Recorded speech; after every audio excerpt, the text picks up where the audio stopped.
أعوذ بالله من الشيطان الرجيم بسم الله الرحمن الرحيم والفجر وليال عشر والشفع والوتر والليل إذا يسر هل في ذلك قسم لذي حجر ألم تر كيف فعل ربك بعاد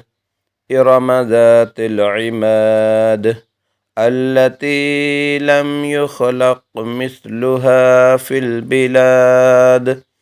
وثمود الذين جابوا الصخر بالواد وفرعون ذي الأوتاد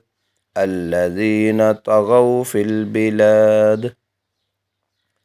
فأكثروا فيها الفساد فصب عليهم ربك سوط عذاب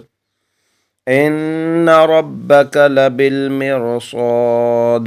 فأما الإنسان إذا ما ابتلاه ربه فأكرمه ونعمه فيقول ربي أكرمن وأما إذا ما ابتلاه فقدر عليه رزقه فيقول ربي أهانن كلا بل لا تكرمون اليتيم ولا تحاضون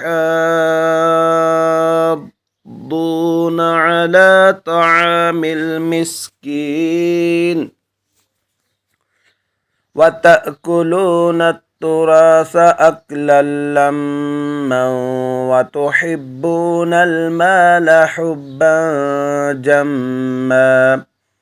كلا إذا دكت الأرض دكا دكا وجاء ربك والملك صفا صفا وجيء يومئذ بجهنم يومئذ يتذكر الإنسان وأنى له الذكرى يقول يا ليتني قدمت لحياتي فيومئذ لا يعذب عذابه أحد ولا يوثق وثاقه أحد يا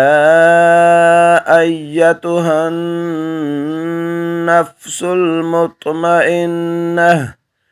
ارجعي إلى ربك راضية مرضية فادخلي في عبادي وادخلي جنتي